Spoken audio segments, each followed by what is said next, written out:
कविता दुसरी. पाऊस. आभाळ वाजलं धडाड धूम. वारा सुटला सु सु सुम. वीज चमकली चक चक चक. जिकडे तिकडे लख लख लख. पाऊस आला धो धो धो. पाणी वाहिलं सो सो सो. पाण्यात बोट सोडली सोडली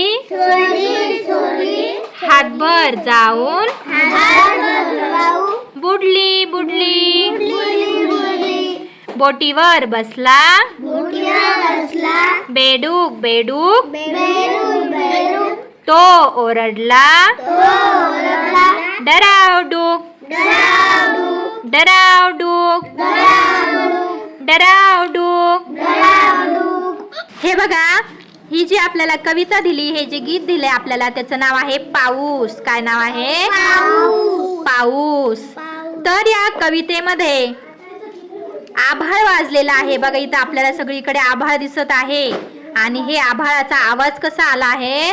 धडाडूम. कसा आवाज आलाय? हा.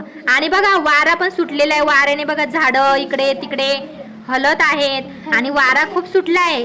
पण वाऱ्याचा आवाज कसा आहे? सु सु सु.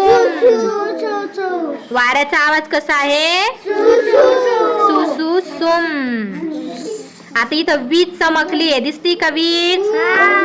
आता ही वीज कशी चमकली? चक चक चक. कशी चमकली? चक चक चक. आणि वीज चमकल्यामुळे सगळीकडे काय झाले? लख लख लख लख लख लख. त्यानंतर पाऊस पण आलाय, दिसते का पाऊस? हा, पाऊस पण आला आहे. आणि पावसाचा आवाज कसा आहे? पाऊस कसा करतो आहे? धो धो धो. पावसाचा आवाज आहे धो धो धो. पाणी कसं वाहिलं? बरोबर, पाणी वाहिलं आहे बघ. इथं पाणी वाहिलेलं आहे, तर हे वाहिलेलं आहे सो सो सो. म्हणजे पाण्याचा आवाज आला आहे सो सो सो. त्यानंतर ही काय बनवली आहे बघा बरं, पाण्यामध्ये सोडली त्यांनी होडी सोडली. होडी, तिला दुसरं नाव आहे बोट. काय म्हणतात? बोट. म्हणजे आपलं हे बोट नाही बरं का, तर ही बोट. ही ती बनवलेली होडी म्हणजे बोट. तर ही बोट पाण्यामध्ये सोडली आणि ती हातभर जाऊन बुडली बुडली. हातभर जाऊन बुडली. मग बोटीवर कोण बसला? बोटीवर कोण बसला? बेडूक बेडूक. म्हणजे दोनदा म्हटले, मग बेडूक का दोनदा बसलाय का? नाही. तिथं यमक जुळण्यासाठी दोन शब्द दिले. बेडूक मात्र इथे एकच बसलेला आहे. आणि बेडकाचा आवाज कसा आहे? ड्रावडूक ड्रावडूक ड्रावडूक असा आवाज बेडकाचा आहे. हा मुलगा आहे, ही मुलगी आहे. दोघ जण पावसामध्ये बोटीचा खेळ खेळत आहे. तुम्हाला जमते का कागदी होड्या तयार करायला? कागदी होड्या येतात का तयार करता? बरं, आपण एक दिवस काय करू, अशा प्रकारे कागदी होड्या कशा बनवायच्या त्याचं प्रात्यक्षिक आपण वर्गामध्ये करून घेऊ. म्हणजे तुम्हाला देखील पावसाळ्याच्या दिवसामध्ये बनवण्यासाठी होड्या तयार करता येतील. बघा, जर कागदी होडी आपण पाण्यामध्ये टाकली तर ती काय होते? पाण्यावर तरंगते की बुडते? बुडत नाही, ती तरंगते. कागदाची होडी तरंगते. जर पाण्यामध्ये, बरोबर, पाण्यामध्ये जर आपण दगड टाकला, पाण्यामध्ये जर दगड टाकला तर दगड तरंगतो की बुडतो? बुडतो. बरोबर.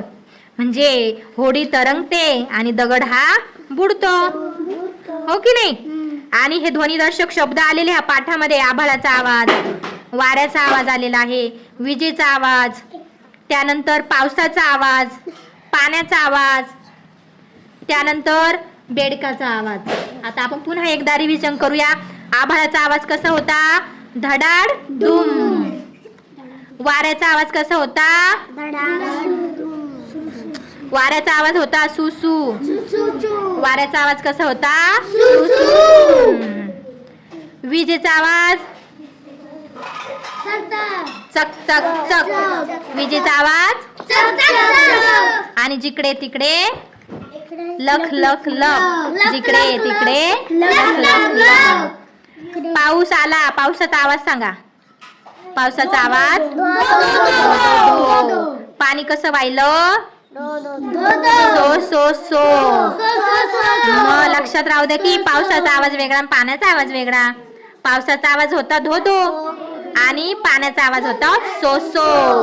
पाण्याचा आवाज होता सो सो आणि पावसाचा आवाज होता धो धो. विजेचा आवाज होता चक चक चक. विजेचा आवाज होता चक चक चक आणि बेडकाचा आवाज होता डराडू डराडू आणि आबाळाचा आवाज होता धडाडधुम. आबाळाचा आवाज धडाडधुम. म्हणजे आबाळ कसं वाजतं की नाही मोठ्याने फुटून जातं आवाज. तर धडाडधुम आवाज आहे. आणि वारा कसं फिरतो सू सू सू सू सू सू. अशा प्रकारे वारा सुसू करत जातो आणि वीज चमकते चक चक चक चक चक चक. वीज चमकते.